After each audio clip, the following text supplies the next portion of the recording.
مفتی صاحب کسی شخص کے مرنے کے بعد کون سی چیز کا ثواب اسے پہنچانا ہے؟ کوئی بھی نیکی کا ثواب پہنچا سکتے ہیں. شادی کر کے دل میں نیت کریں اس کا ثواب کس کو پہنچے؟ مرحوم کو پہنچے. مفتی صاحب اگر کوئی شخص یہ کہے کہ یہ جادو یا خیر حلیم، کیا ہے بھائی؟ حلیم میں نے اللہ کے نام کی بنائی، یہ حلوہ یا خیر میں نے اللہ کے نام کی بنائی، اللہ کے نام پر دی ہے، کھا لو. بھائی حلیم تو اللہ کے نام پہ ہی بنتی ہے، حلوہ بھی اللہ کے نام پہ بنتا ہے، تو غریب کو کھلا دو اللہ کے نام پہ. لیکن ربیع الاول ہی میں کیوں؟ اس کا مطلب آپ اس کو منا رہے ہو نا، تو منانا غلط ہے. مناؤ مت اس کو. تو حلوے پکا کے ہی تو منایا جاتا ہے. لوگ کہتے ہیں اس میں کیا خرابی، ہم حلوہ پکا رہے ہیں. بھائی آپ کسی بھی ٹائم پہ پکا سکتے تھے نا، اسی میں کیوں پکا رہے ہو آپ؟ اس کا مطلب آپ اس کو منا رہے ہو. منانا تو جائز نہیں ہے نا، جو اللہ نے منانے کے لیے جو دن رکھے ہیں وہی دن صحیح ہیں.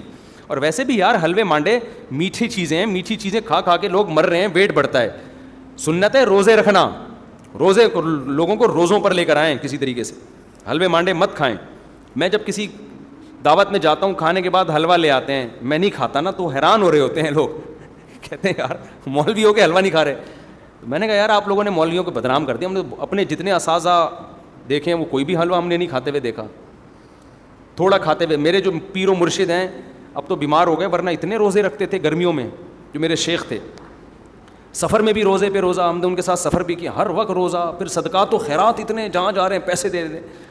تو ایسے پیر بھی مارکیٹ میں ہوتے ہیں الحمدللہ. تو کبھی ہمارے والے مولویوں کے پاس آئیں تو پتہ چلے گا انشاءاللہ. اور ہمارے سارے اکابر اسی طرح تھے، دبا کے روزے رکھتے تھے. میری دادی حضرت مولانا عبد الرحیم رائے پوری رحمۃ اللہ علیہ سے بیعت تھیں، اللہ مغفرت فرمائے.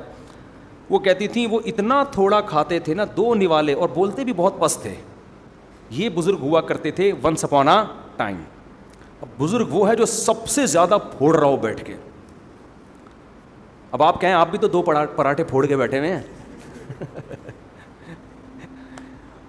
تو اپنے خرچے پہ پھوڑا ہے نا. اور دوسری بات یہ کہ 2 پراٹھے کب پھوڑے ہم نے، کتنا بھوکا رہنے کے بعد پھوڑے ہیں. تو وہ تو 4 بھی کم ہے. پھر یہ نہیں کہ اب سارا دن پراٹھے ہی پھوڑتے رہیں بیٹھ کے. لوگ کیا کر رہے ہیں، دعوت میں اتنا کھایا، اس کے بعد پھر حلوہ کھایا، پھر کولڈ ڈرنک پی، اتنے ماشاءاللہ ایک دن اطلاعی دھماکے کے ساتھ پھٹ کے اس دار فانی سے کوچ کر گئے. تو اسلام میں کم کھانا ہے، زیادہ کھانا نہیں. لیکن خدا کا واسطہ اب ایسا نہ ہو لوگوں کو دیکھنا شروع کر دیں، کسی داڑھی والے کو یہ زیادہ کھا رہا ہے، کسی کے نوالے گننے کی آپ کو اجازت نہیں ہے. ہو سکتا ہے اس کی بھوک اس سے بھی زیادہ ہو. بعض لوگوں کی صحت اتنی ٹائٹ ہوتی ہے کہ ان کے لیے 2 پراٹھے تو کھانچوں میں چلے جاتے ہیں، ان کے پتہ ہی نہیں چلتا گئے کدھر. تو اپنی صحت کے لحاظ سے ہو سکتا ہے وہ کم کھا رہا ہو. تو یہ کسی اور کو نہیں کہیں آپ. تو لوگوں کو کم کھانے پہ لانا چاہیے، روزے رکھنے پہ لانا چاہیے. تو ہم نے تو اپنے مشائخ کو دیکھا ہے روزہ رکھتے ہیں کثرت سے، بہت روزے رکھتے ہیں، کم کھاتے ہیں. اور آج تو پھوڑنے پھاڑنے کا. تو لوگ دعوت میں نا پہلے کھانا لاتے ہیں پھر میٹھا. میں کہتا ہوں یار میرے اندر تو دم بس نہیں ہے کہ میں کیسے ہضم کروں گا اس کو. تو لوگ حیران ہوتے ہیں آپ مولوی ہو کے یار میٹھا نہیں کھا رہے. میں نے کہا آپ لوگوں نے کسی اور قسم کے مولانا ٹائپ کے لوگ دیکھے ہوئے ہیں. وہ پھر ربیع الاول سے عادت بھی پڑ جاتی ہے بعض دفعہ، میٹھا کھا کھا کے کھلا کے. تو وہ سیٹ اپ صحیح نہیں ہے. میٹھا کم کریں، ڈاکٹر لوگ منع کرتے ہیں زیادہ میٹھا کھانے سے. میرے بھائی مفتی صاحب، ایتھیس اللہ جنت جہنم قبر فرشتے نظر نہیں آتے. ایتھیس کہتے ہیں کہ جب ہمیں اللہ فرشتے قبر نظر نہیں آتے تو ہم کیوں مانتے ہیں؟ اس کا کئی بار جواب دے چکا ہوں یار، پھر کبھی دوبارہ دے دیں گے. مفتی صاحب السلام علیکم. وعلیکم السلام. آپ ہمارے رہبر سرمایہ ہیں، آپ ہمیں بہت عزیز ہیں. مجھے آپ کے بیانات سنتے ہیں میری زندگی بدل گئی ہے. میں شادی کرنا چاہتا ہوں، نکاح سے پڑھوانا ہے، کیا طریقہ کار ہے؟ ولید سے رابطہ کریں. یعنی ولید بیٹھے ہوئے تھے نا، باہر نمبر لکھا ہوا ہوگا، ان سے رابطہ کریں، آپ کا نکاح پڑھا دیں گے انشاءاللہ. صلو علی الحبیب. مفتی صاحب شرک معاشرے میں بہت تیزی سے، اب تو ربیع الاول میں اتنا تو بنتا ہے یار، صلو علی الحبیب. مفتی صاحب شرک معاشرے میں بہت تیزی سے پہلے اس کو زیادہ سے زیادہ بیانات کریں. آپ کے بیانات جب یوٹیوب پہ جاتے ہیں کافی لوگ، میرا خیال ہے شرک معاشرے میں پھیل نہیں رہا. پہلے شرک زیادہ تھا، لوگ ایجوکیٹڈ ہو رہے ہیں، اور اب یہ پیر پرستی سے آہستہ آہستہ قبر پرستی سے نکل رہے ہیں. اب ایتھیزم پھیل رہا ہے معاشرے میں. اب جو معاشرے میں چیز پھیل رہی ہے وہ کیا پھیل رہی ہے؟ ایتھیزم. شرک بھی ہے لیکن یہ نہیں کہ اس کی اسپیڈ سے پھیل رہا ہو، بلکہ اب لوگ کنورٹ ہو رہے ہیں. لوگوں میں شعور، ایک تو سوشل میڈیا اتنا آزاد ہو گیا ہے کہ سب کچھ میڈیا پہ ہی مل جاتا ہے لوگوں کو. وہ خود تجزیہ کر لیتے ہیں ربیع الاول منانے کے دلائل زیادہ مضبوط ہیں یا نہ منانے کے دلائل زیادہ مضبوط ہیں. خود ہی لوگوں میں اب اتنا شعور آ گیا ہے. اب زیادہ پھیل رہا ہے ایتھیزم، خدا کا انکار. یونیورسٹیوں میں، کالجز میں یہ چیز بہت خطرناک ہے. شرک پہ بھی بات ہونی چاہیے لیکن اس پہ بھی ہونی چاہیے. میرا سوال یہ ہے کہ حضرت آدم علیہ السلام آخری نبی، حضرت محمد صلی اللہ علیہ وسلم تک سوال آ کے اس سے زیادہ نبی اور رسول آئے تو سب کے نام کے آگے حضرت لگانا، یہ ابے بھائی کیا ہے یار, شخصیتوں کے نام لے کے نہیں پوچھا کرو. ہم سجدے میں جا کر سر کو اللہ پاک کے قدموں میں رکھ کر بولتے ہیں سبحان ربی الاعلیٰ, یعنی اعلیٰ صرف اللہ کی ذات ہے. تو وہ بریلوی حضرات اپنے بزرگوں کے ساتھ اعلیٰ کیوں لگا دیتے ہیں؟ وہ اعلیٰ اللہ والا اعلیٰ نہیں ہوتا بھائی. میں کہتا ہوں یہ بندہ بہت اعلیٰ ہے, تو مطلب دوسرے بندوں کی نسبت اعلیٰ ہے نا, اللہ کے مقابلے میں. بریلویوں کی ہر بات تھوڑی غلط ہوتی ہے. وہ کہتے ہیں اعلیٰ حضرت کیوں کہتے ہیں وہ, تو وہ اعلیٰ اللہ سے کے مقابلے میں نہیں کہتے, وہ اعلیٰ کہتے ہیں دوسرے بھی حضرت تھے تو یہ والے ان سے اعلیٰ ہیں. اس کی مثال ایسے ہیں کہ اہل حدیث ہم سے ملے, مجھے کہنے لگے آپ لوگ امام حنیفہ کو امام اعظم کیوں کہتے ہیں؟ امام اعظم تو صرف نبی صلی اللہ علیہ وسلم ہے. میں نے کہا یار آپ کہتے ہو کہ ہم مجتہد ہیں, ہم قرآن و حدیث ہم سے سمجھو, آپ امام اعظم کا مطلب نہیں سمجھے, آپ قرآن و حدیث کا مطلب کہاں سے سمجھو گے بھائی؟ ٹھیک ہے نا, ہم آپ سے پوچھیں, اتنی تو سینس انسان میں ہونی چاہیے. ہم امام اعظم کو امام اعظم, امام شافعی, امام احمد بن حنبل کے مقابلے میں کہتے ہیں, نبی کے مقابلے میں تھوڑی کہتے ہیں ہم ان کو امام اعظم. نبی کے مقابلے میں ہم ان کے امام اعظم کہیں تو کافر ہو جائیں فوراً. اس کی مثال ہے جیسے قائد اعظم محمد علی جناح. اب اصل قائد تو ہمارے نبی صلی اللہ علیہ وسلم ہے نا. اب کوئی کیا آپ قائد اعظم کو محمد علی جناح رحمۃ اللہ علیہ کو قائد اعظم کیوں کہہ رہے ہو؟ قائد اعظم تو نبی تھے. او بھائی ہم محمد علی جناح رحمۃ اللہ علیہ کو جو قائد اعظم کہہ رہے ہیں دوسروں کے قائد کے مقابلے میں کہہ رہے ہیں. بہت سے اس زمانے میں قائدین گزرے ہیں, لیکن ہماری نظر میں ان میں سب سے بہتر قائد کون سے تھے؟ قائد اعظم تھے. تو آپ کسی کی بات کا صحیح مطلب بھی لے سکتے ہو, غلط مطلب بھی. جب آپ کی دماغ میں نیگیٹو سوچ بھری ہوئی ہو تو ہر صحیح بات کو الٹا پھیر رہے ہوتے, اور جب پازیٹیو سوچتا ہے تو پھر آپ کو صحیح باتیں صحیح لگ رہی ہوتی ہیں. تو بریلوی جو اعلیٰ حضرت کہتے ہیں وہ شرک کا اس سے کوئی تعلق نہیں ہے. وہ اعلیٰ حضرت وہ اس زمانے کے جو حضرت تھے ان کے مقابلے میں اعلیٰ حضرت کہتے ہیں. یہ مطلب نہیں کہ دنیا میں سب سے اعلیٰ یہی ہیں, یہ مطلب اللہ سے اعلیٰ تو ہے ہی نہیں. یہ اصل میں انہوں نے سوال یہ پوچھا ہے کہ ہم سردے میں جا کے سبحان ربی الاعلیٰ کہہ رہے ہوتے ہیں, تو اعلیٰ تو ہم صرف اللہ کو کہتے ہیں, تو پھر اعلیٰ حضرت کو کیوں اعلیٰ کہتے ہیں؟ تو وہ اعلیٰ ان کے مقابلے میں کہہ رہے ہوتے ہیں. وہ اللہ والا اعلیٰ کوئی اور ہے, یہ والا اعلیٰ کوئی اور ہے. سمجھتے ہو؟ وضو خانے میں ہاں اس پہ اشکال ہو سکتا ہے کہ اعلیٰ ہیں یا نہیں ہیں, وہ سب سے اعلیٰ تھے یا نہیں تھے. جیسے کوئی قائد اعظم کو کہے, ترکی والے کہیں گے نہیں تمہارے قائد اعظم نہیں, ہمارے والے قائد اعظم ہیں. یہ اختلاف ہو سکتا ہے, لیکن اس کا شرک سے بدعت سے کوئی تعلق نہیں. وضو خانے میں تکمیل کے لیے کتنی مزید رقم درکار ہے؟ میں 40-50 دن بعد آیا ہوں, آج بیان میں ابھی تک کام نامکمل دیکھ کر افسوس ہوا ہے, اور میری حیرانگی ہے اگر بقایا کام 3 لاکھ کے اندر ہے تو یہ رقم انتظامیہ کو ادا ہو جائے گی. بھائی یہ سوال ہم نے بھی انتظامیہ سے کیا تھا کہ لوگ اعتراض کر رہے ہیں کام بہت لمبا ہو گیا ہے, تو اس کا جواب کیا ہے؟ تو انتظامیہ نے پچھلے جمعے اس کا جواب ریکارڈ کروایا ہے, پھر 2-4 دن پہلے عشاء کے بعد بھی اس کا جواب ریکارڈ کروایا کہ کام میں اتنی تاخیر کیوں ہوئی ہے. تو جن کو بھی یہ اشکال ہے, دیکھو نہ تو میں چندہ لے رہا ہوں اپنے ہاتھ میں, نہ میں کھڑے ہو کے خرچ کر رہا ہوں, یہ سارا کام انتظامیہ کر رہی ہے. تو بجائے ادھر ادھر باتیں کرنے کے, کوئی بھی اعتراض ویسے ادھر ادھر کر نہیں رہی, ایک مثال دے رہا ہوں میں, تو جا کے ڈائریکٹ انتظامیہ سے پوچھیں. معین اختر کا قول ہمیشہ یاد رکھیں. انور مقصود نے معین اختر سے پوچھا تھا کہ آپ کے ماموں کیا کرتے ہیں, اس نے کہا ماموں کی باتیں کس سے پوچھیں؟ ماموں سے. تو انتظامیہ آپ کو مطمئن کر دے گی کہ کام میں تاخیر کیوں ہوئی ہے. اکرم بھائی ہیں اور بھی جو بھی لوگ یہ کام کر رہے ہیں ان سے جا کے آپ پوچھیں, وہ یہاں اثر میں ہوں گے انشاءاللہ, جمعے میں اکثر ابھی تو چلے گئے. اگر وہ آپ کو سیٹسفائی نہ کر پائیں اور آپ کو لگے واقعی کوئی گڑبڑ ہو رہی, پھر مجھے بتائیں آپ, پھر میں پوچھوں گا بھائی آپ نے چندے کا اعلان مجھ سے کروایا, تو پھر یہ گڑبڑ کیوں ہو رہی ہے؟ کوئی کرپشن سامنے آتی ہے یا کوئی واقعی وجہ سامنے آتی ہے؟ کیونکہ میری جب ان سے بات ہوئی ہے انہوں نے مجھے مطمئن کر دیا ہے کہ بھائی یہ وجوہات تھیں تاخیر کی. سمجھتے ہیں؟ تو آپ ان سے پوچھ لیں, مطمئن کر دیں گے انشاءاللہ.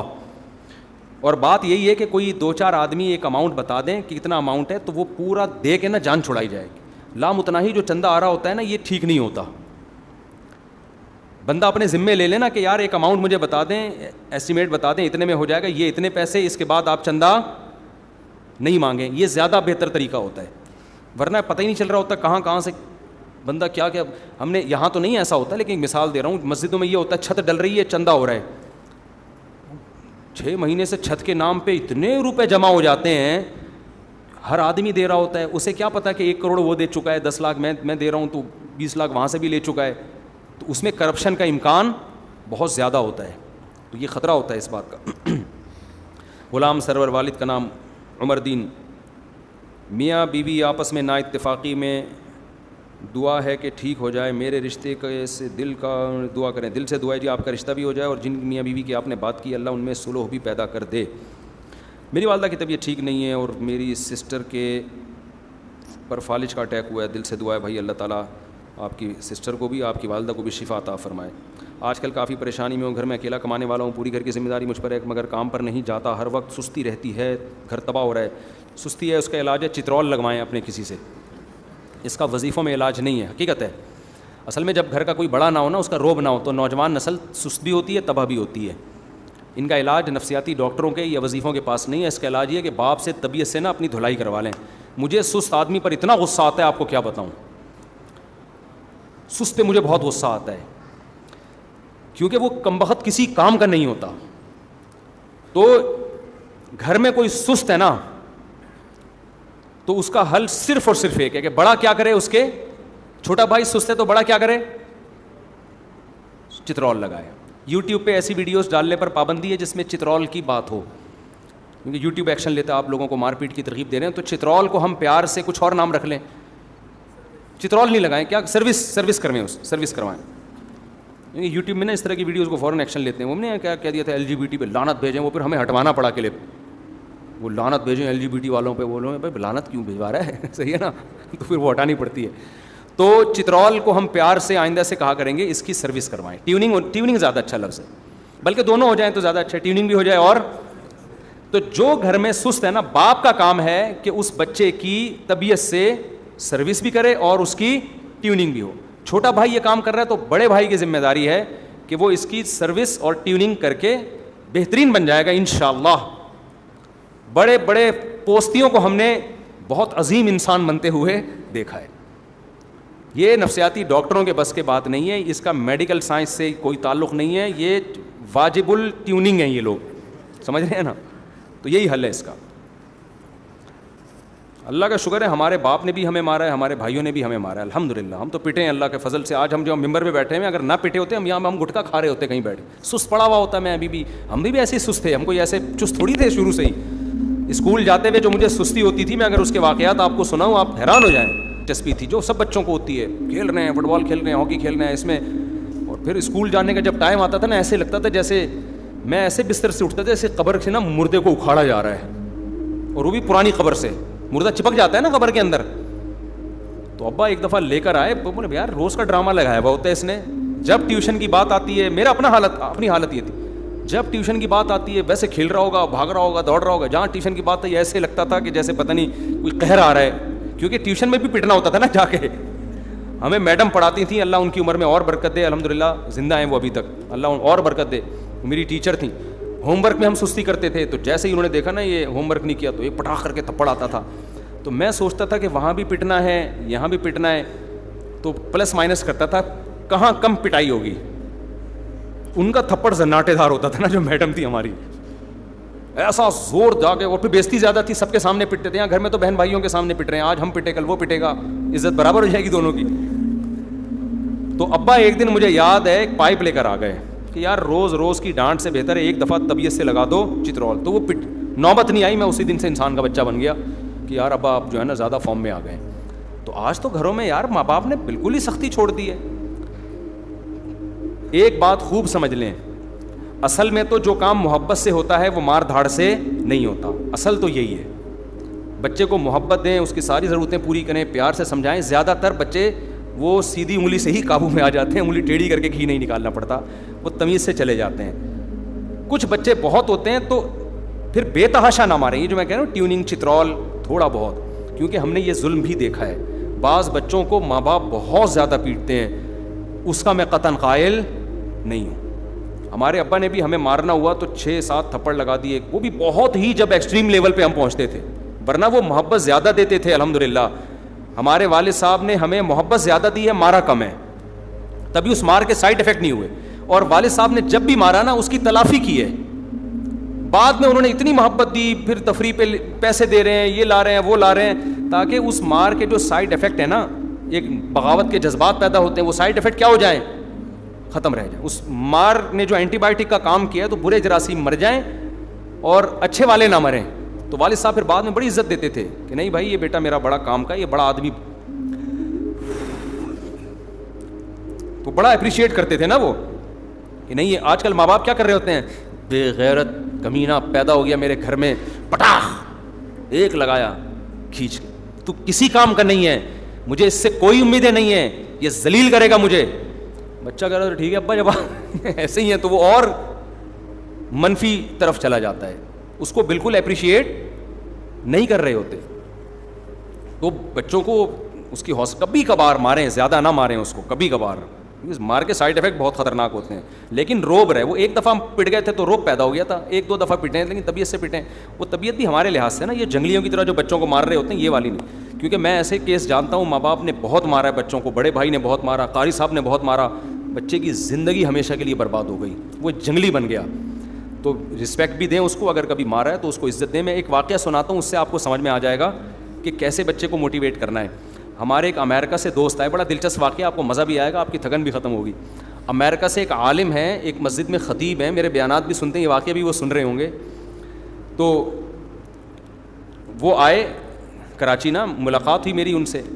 مجھے کہنے لگے مفتی صاحب, سوئمنگ کی بات چل رہی تھی, مجھے کہنے لگے مفتی صاحب ہمارے جو یہاں کے ماحول میں اور امریکہ کے ماحول میں بڑا فرق ہے. امریکہ میں نا ماں باپ بھی اپنی اولاد کو عزت دیتے ہیں, یہاں عجیب اسٹائل ہے, یہاں تو عزت ہی نہیں دے رہے, تانے کوسنے ہی بھی چل رہا ہوتا ہے سارا. پھر مجھے انہوں نے واقعہ سنایا کہ ایک سوئمنگ پول میں میں گیا, وہاں بچوں کا سوئمنگ پول تھا, ایک گوری تھی اور ایک دیسی ماں, کراچی یا لاہور کی کوئی خاتون تھی, وہ بھی اپنے بچے کو لے کر آئیں سوئمنگ سکھانے کے لیے, اور ایک انگریز عورت تھی, وہ بھی اپنے بچے کو لے کر آئی سوئمنگ سکھانے کے لیے. کہہ رہے میں کھڑا ہوا دیکھ رہا ہوں منظر. اب پول میں چھلانگ لگانے کے لیے دیسی ماں بھی اپنے بچے کو کہہ رہی ہے کہ بھائی بیٹا تو چھلانگ لگا, اس میں اتر, وہ نہیں اتر رہا, ڈر رہا ہے. گوری بھی کھڑی ہوئی ہے, وہ بھی اپنے بچے سے کہہ رہی ہے کہ بیٹا چھلانگ مارو, وہ بھی ڈر رہا ہے. انہوں نے کہا گوری کیسے کہہ رہی ہے اپنے بچے کو نا, کیسے موٹیویٹ کر رہی ہے, دیکھو بیٹا تم, انگلش میں نا اس کو سمجھا رہی ہے, دیکھو تم چھلانگ لگا سکتے ہو, مجھے پورا یقین ہے, یہ تمہیں جو ڈر لگ رہا ہے تم ڈرپوک ہو نہیں, تم بہادر ہو, تم جب چھلانگ لگاؤ گے تمہیں دیکھ کے دوسرے بچے بھی آئیں گے, تم ان کے ہیرو بن جاؤ گے.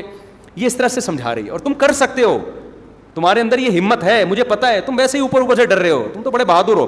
اور کہنے وہ دیسی ماں کیا کر رہی ہے, بے غیرت, $50 ضائع کرا دیے کمینے. اب وہ گالیاں تو میں مسجد میں دے نہیں سکتا نا جو وہ دے رہے تھے. $50 کمینے, یہ تیرے باپ کی کمائی ہے, حرام کی کمائی ہے. روزانہ $50 لے کے میں آتی ہوں, اور تو کم وقت یہی ڈرامے تو نے لگائے ہوئے ہوتے ہیں. پٹاخ تھپڑ لگا رہے نا اس کو, پتہ نہیں تھپڑ لگائے نہیں لگائے, لیکن یہاں ہوتا تو طبیعت سے کوٹتی اس کو, وہ تو وہاں شاید تھپڑ پہ پابندی ہے شاید. تو اس کو تانے دے رہی ہے, کمینہ, بے غیرت. اور یہ مجھے پتا تھا یہ یہاں کے یہی ڈرامے کرے گا, پیسے ضائع کر دیے.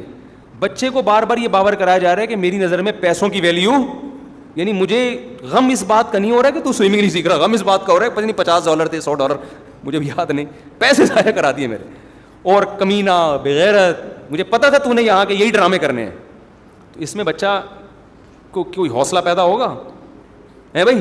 بچہ کیا کہ ہم تو خاندانی کمینے بھی ہیں, ہم تو خاندانی کیا ہیں, بے غیرت بھی ہیں, ہم تو ماں باپ کے جو ہے نا, ہو سکتا ہے وہ ان تانوں سے متاثر ہو کر چھلانگ لگا دے, سوئمنگ سیکھ جائے, تو سوئمر تو اچھا بن جائے گا, تمیز کا انسان کا بچہ نہیں بنے گا. وہ اپنی اولاد کی بھی ایسی تربیت کرے گا. تو ہم بھی اپنے ابا اماں سے پٹے ہیں الحمدللہ, لیکن عزت بھی انہوں نے بہت دی ہے, تو عزت بھی دیں. کبھی کوشش کریں, ہر آدمی میرے جیسا ہوتا بھی نہیں بچپن میں نا, ہر بچہ, اکثر بچے تو تمیز سے ان کو سمجھاؤ سمجھ جاتے ہیں, محبت سے. تو ہم نہیں سمجھ رہے تھے, ابا نے چترول لگانا شروع کر دیے اور ہم پر احسان کیا, بڑے بھائی سے بھی پٹے الحمدللہ. تو اس کا نتیجہ ہے کہ آج پٹا کے الحمدللہ یہاں بیٹھے ہوئے. اگر نہیں پٹتے ہم, اور وہ ابا ہمیں ایکچولی کر کے ہی سمجھا رہے ہوتے, صحیح ہے نا. ہم تو ٹیوشن نہیں جاتے, ہم تو پھر پتہ نہیں کیا بن رہے ہوتے, نہ اسکول کی تعلیم ہوتی نہ مدرسے کی ہوتی, ہم کہیں بیٹھے ہوئے ہوتے, کہیں سٹا مٹا لگا رہے ہوتے. کیونکہ جب کچھ بھی کسی کام کا بھی, یا تو میں روحانی سینٹر کھول کے بیٹھا ہوا ہوتا, جن ٹرائل بھوت بھگا رہا ہوتا, اور آج کروڑ پتی ہوتا. پھر میں صرف شادیاں نہیں کرا رہا ہوتا, لوگوں کو شادیوں کے پیسے بھی دے رہا ہوتا میں. کیونکہ روحانی علاج والوں کے پاس جو پیسہ ہوتا ہے نا, نوٹ گننے کی فرصت نہیں ہوتی, کیونکہ کسی کام کے تو ہوتے نہیں ہیں, تو پھر روحانی علاج شروع کرتے ہیں. تو یا تو میرا بھی کوئی روحانی سینٹر ہوتا, 23 گھنٹوں کا بزنس کر رہا ہوتا, حصار کھینچ رہا ہوتا جن چڑیل بھوت بھگانے کی بات, یا پھر ہم کہیں چرسیوں میں بیٹھ کے لائف کو کیا کر رہے ہوتے, انجوائے کر رہے ہوتے. ابھی کچھ بھی نہیں کرو تو چرس تو پیو نا یار. تو یہ ہے, تو یہ ہوتا ہے میرے بھائی. وقت بہت زیادہ ہو گیا, پھر انشاءاللہ. تو یہ پوستی پن کا میں نے آپ کو علاج بتایا.